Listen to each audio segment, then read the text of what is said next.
It's like a jungle in here. Welcome to my bunker. Welcome to my new man cave. Oceanfront view.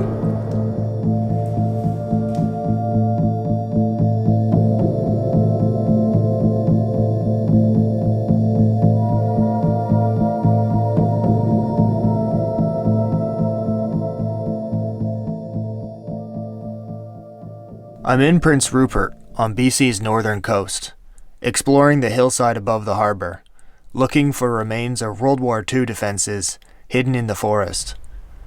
The first clue I find are train tracks.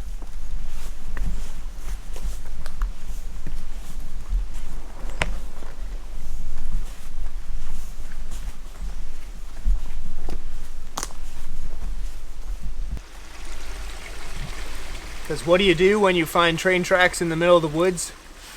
Right, you follow them.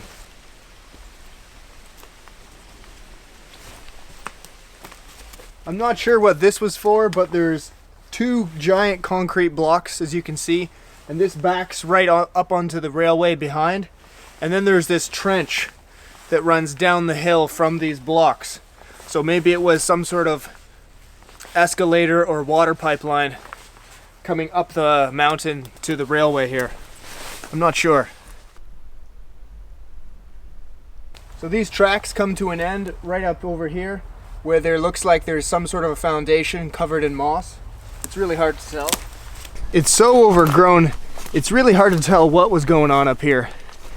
There's little bits and pieces scattered here and there, but it's hard to put all the pieces together to get a picture.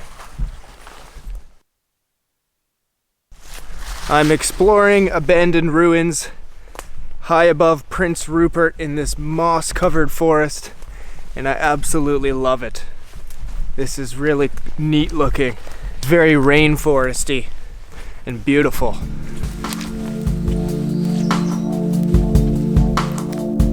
I keep following trails all over this side of the mountain, hoping I can find these World War II bunkers. And I didn't find them yet, but I get this view as compensation, so that's not too bad. This is a beautiful spot.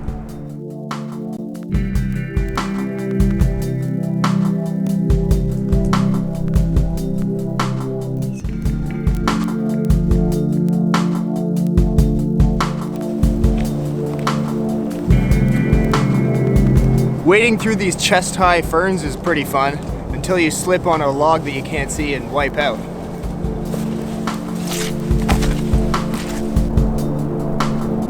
This way.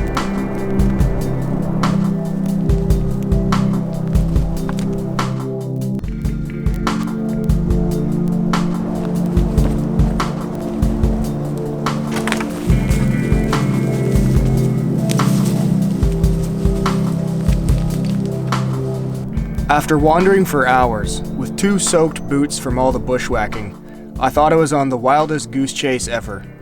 But then I finally found the Barrett bunker. It was hidden by a thick layer of moss and ivy. Oh,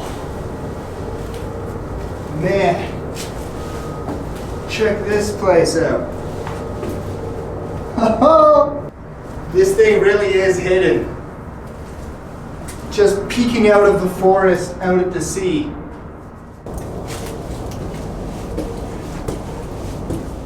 Barrett Point Battery was part of the coastal defense system for World War II. This site in the hillside above the harbor was strategically chosen because it looks west out over the ocean and because of its proximity to Alaska. And being on the Pacific, they were also concerned about Japanese subs entering the harbor and spying, so being high on the hill made a better observation advantage. This fort had 3 gun positions, which were equipped with 6-inch anti-aircraft guns and 1 6-pounder Hotchkiss quick-firing gun. Apparently, ammunition was stored underground and was fed to each gun with an electrical hoist. I feel pretty safe and secure in here. It's raining again, as it seems to do every half an hour in Prince Rupert. You can almost count on there always being rain. There are double steel doors to enter this top room. I think this could have been the command room because of all the electrical wiring in the wall And they had lights and the double steel door. This is probably the command room.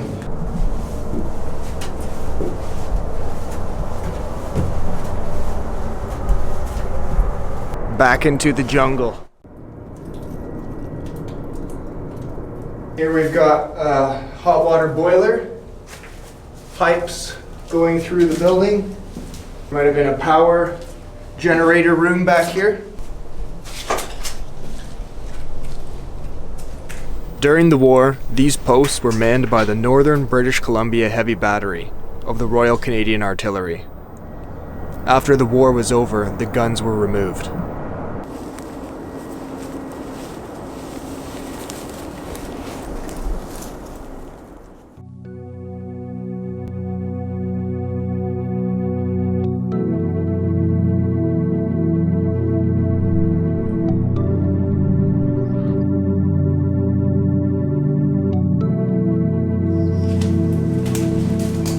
These lower gun positions are a lot closer to the active shipping port, and there are workers driving around, so I'm keeping a little more low profile. This middle gun position is flooded. It's just an absolute pond in there.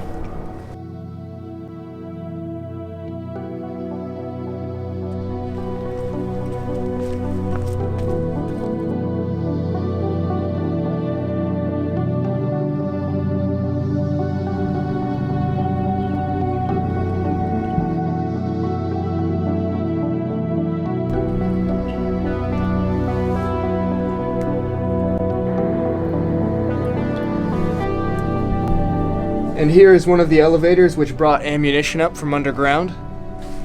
And then the gun would be right here.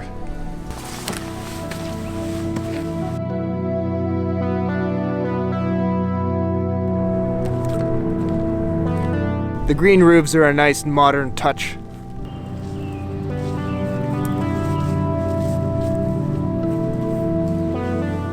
Once again, double steel doors.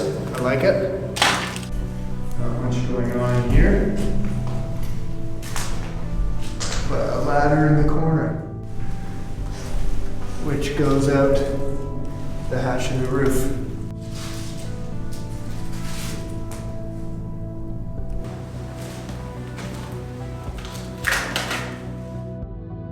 More arsenals for ammunition, I assume. As we currently live in the longest time of peace in the history of the Earth, the foliage steadily swallows these remnants of a past world war. It was another time, and these forgotten monolithic monuments serve as a reminder and a way to visit the past. My name is Luke, and I've been your guide to abandoned BC.